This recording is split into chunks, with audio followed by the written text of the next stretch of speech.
Hi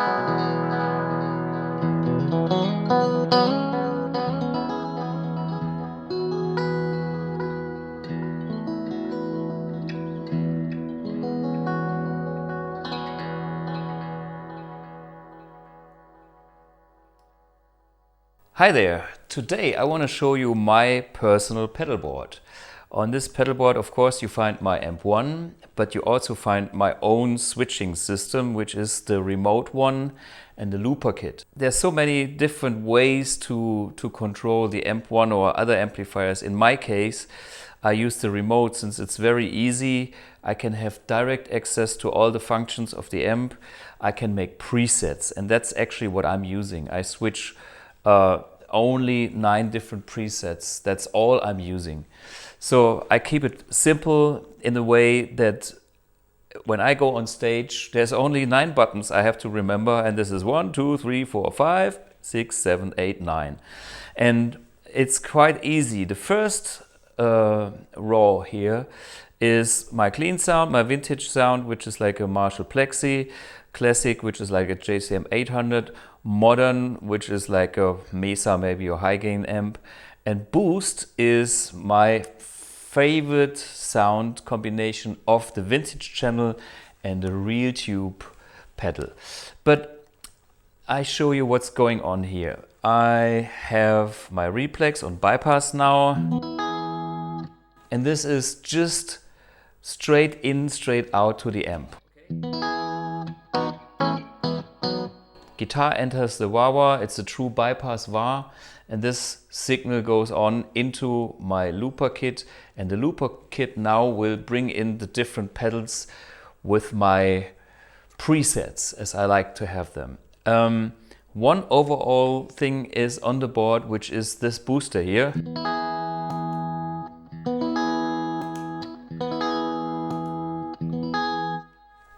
It's a buffer, so I put it on 0. It should be 0 gain, which means unity gain, not louder, just buffered. So to make sure that the cable is not losing high end or anything. So that's my buffer preamp at the very beginning of the board. So the next thing here is I got the reverb from my amp.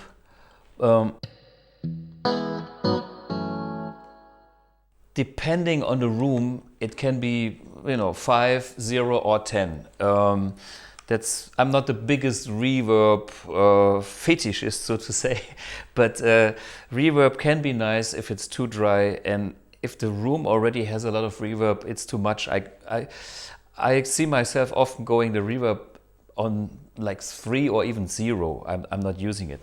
But it's nice to have it if you play in the living room like here and now. It's nice. Okay, another pedal which is one of my all-time favorites is the Hughes & Kettner Replex.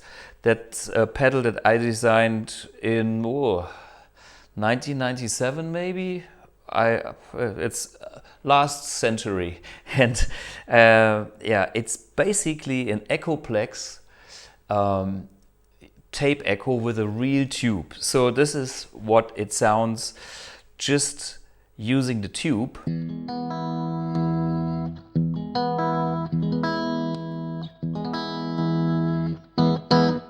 So it makes the sound fuller. This is something Eddie Van Halen was doing, and I'm using this too because it makes my Strat sound like $1,000 more.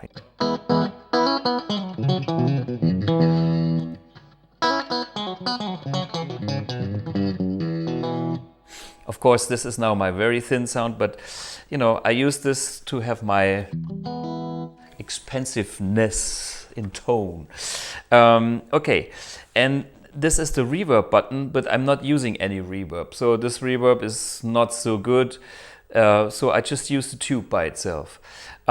If I go for the single head delay, I have a very long, as you can see, delay time is on max delay, which means I can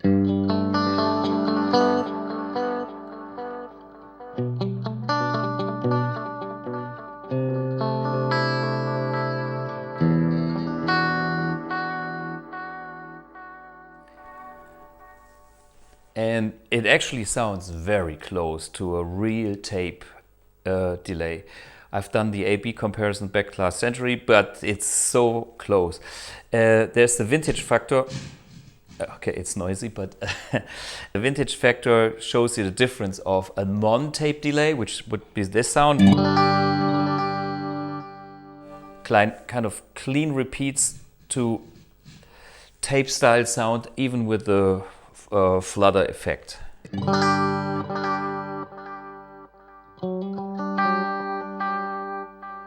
Okay, so that's the replex.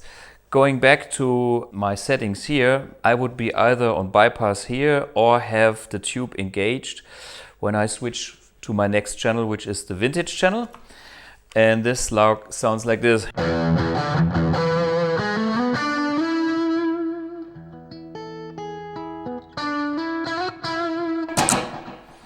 Aha, now you can notice there is a delay in the sound. And it's coming from this DD2. So the DD2 is automatically switched on with changing the preset. So on preset number 2, my effects loop, where I use the DD2 in, is activated in this preset. So that's the case. If I have the extra slightly boost from the replex, I have even a more expensive sound.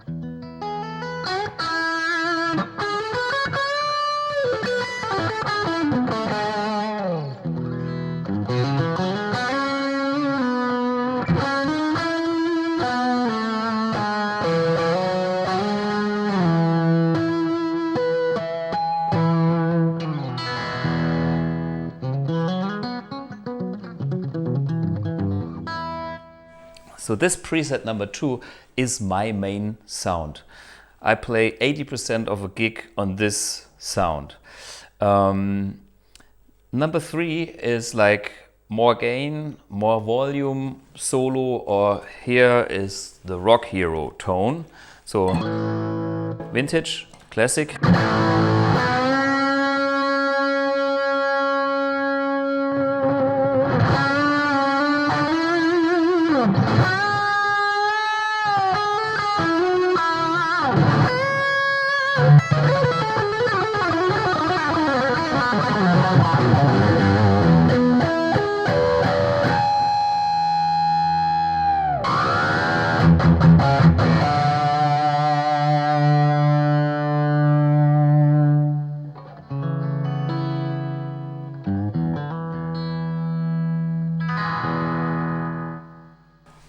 So this sound cleans up, but I mean, it's simply more low mids, bigger, more gain, everything. Okay, so you know, if I need more than vintage, I go to classic, which is yeah, my usual stuff.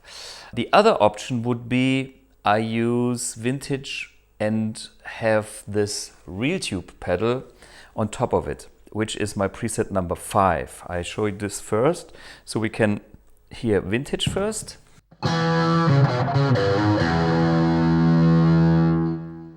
Now I go to 5 and have this off. It's exactly the same sound, but now with my looper, I bring this in, and you know why, because it's fucking noisy.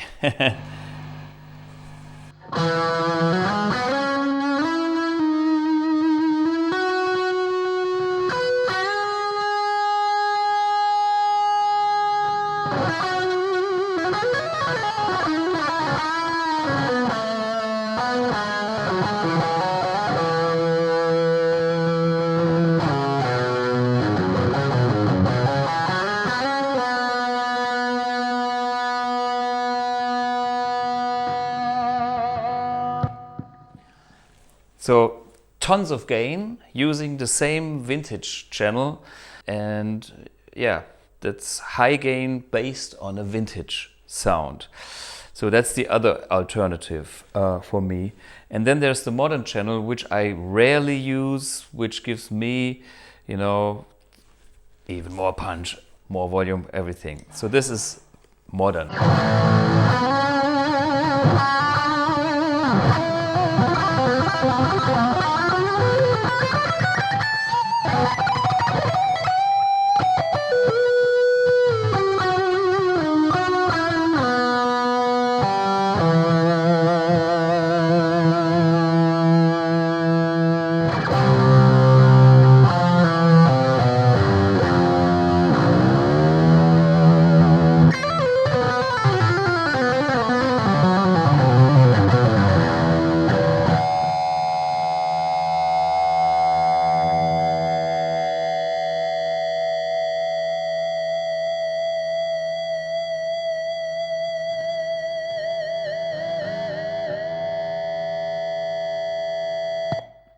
yeah, modern with any gain possible, just for the fun of it. And that's the amp by itself. There's no extra combined. Preset number 6 is the clean channel, including a lot of effects. This is like a Jimi Hendrix setup, using the clean channel, using the yellow comp compressor, the small stone phaser, and the Wampler plexi drive. So with all the three, it sounds like this.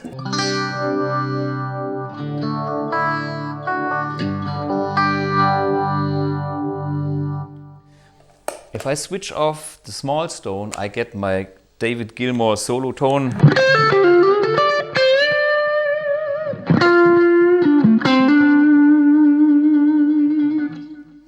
Tons of compression and not too much gain. I can use the plexi drive to you know, get a bit gain from the plexi drive, maybe reduce the volume therefore.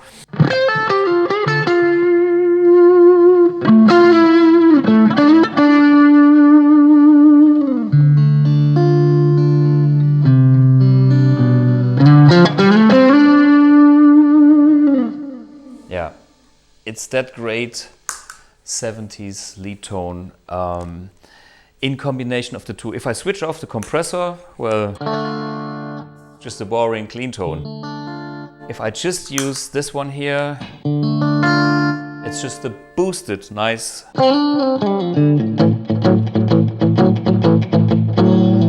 But the combination of both gives me this.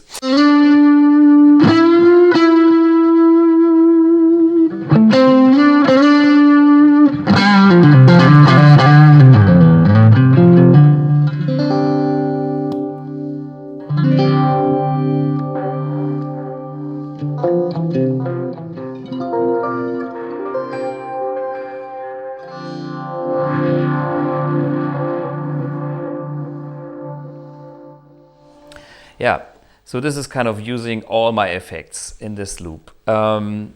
Compressor, small stone phaser, and an extra plexi drive. And I was using the replex on top of it, so space delay. Now I go for number 7, which is the same effects except the compressor is out of the signal path. So it's the plexi drive and the small stone in front of my vintage channel.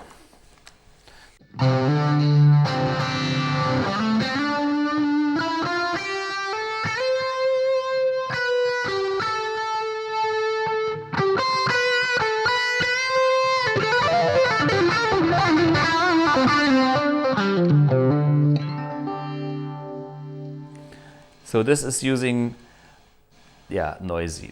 Let's get rid of the plexi drive.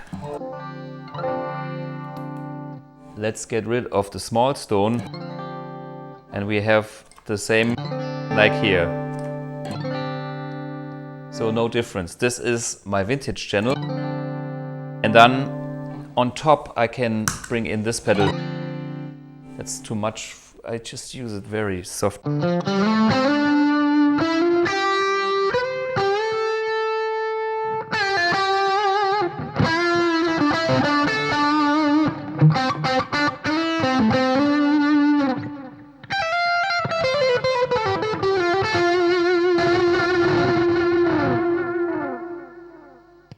Yeah, back to my secret weapon, the replex, which is in front of the amp, except for the delay pedal. For this DD2, anything else is in front of the amp1. This pedal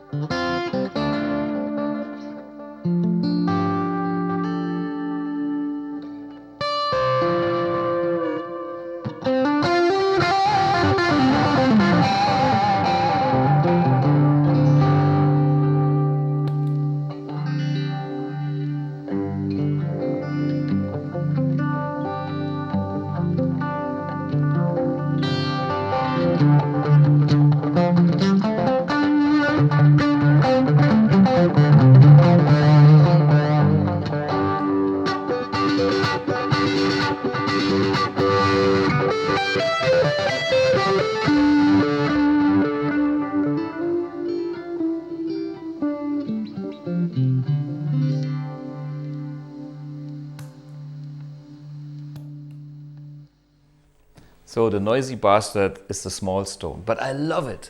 It has the great mid-range swirl that I love so much. So that's basically it. Number 8 I never use actually. And number 9 is another option how to go louder and more gain using the classic channel. So this might be noisy. Let's check it out. Yeah.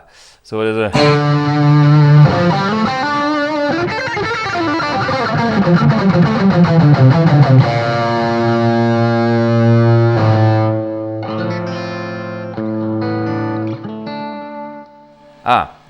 and this brings in the Daniel D as well. So this is my booster on top of the internal booster for the classic channel.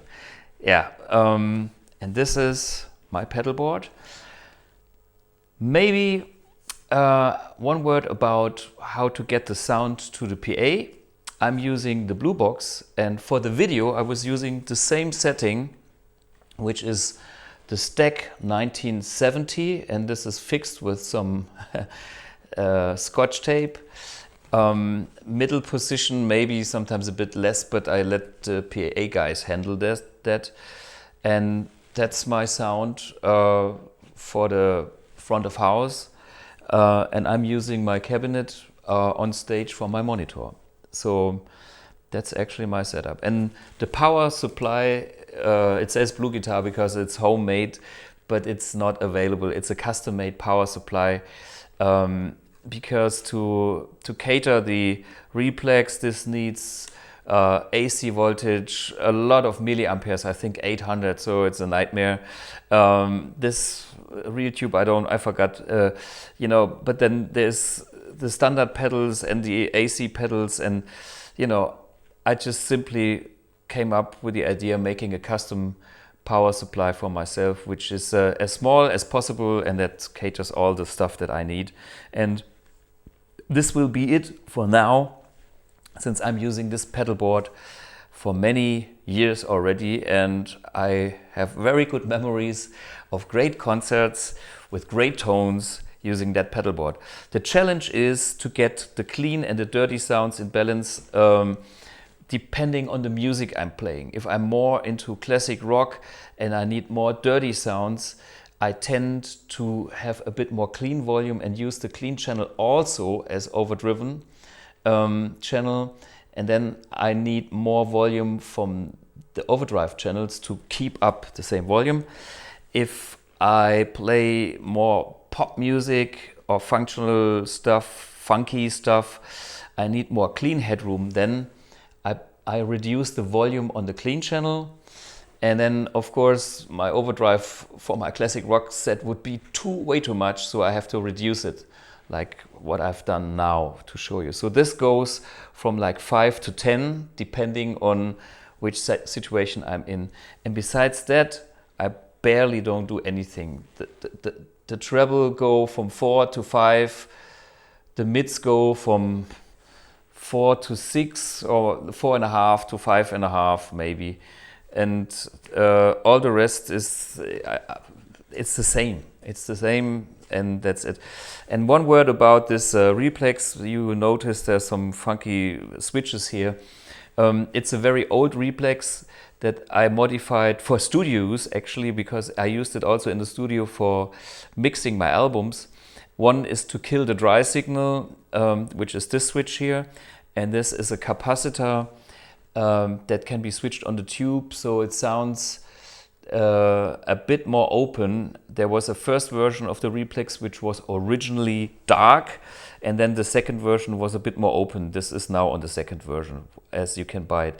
And these internal little trim pots here is simply so I can dial in a few different tempos or times for tempos and can record it with this 5 position switch in case have no time to dial in the times, and this is not programmable. So this is my personal modification. No sound differences, just as the regular stuff you can buy, but makes it a bit more versatile. Maybe one day I have to do my own BluGuitar pedal to make me happy, but that's the sound. It will sound like this because that's my personal preference. So I hope you enjoyed my guided tour with my pedalboard, and yeah, check out all these great pedals, find the best pedals for yourself and enjoy your pedalboard. I know it's a lot of work. I spent months and years to optimize it, but once it's working, it's big fun, and it's your personal gear. And the electric guitar is the most personal guitar that I know of. So you have to go that journey and you will enjoy it. Thank you for watching. Don't forget to subscribe to this channel, and see you soon.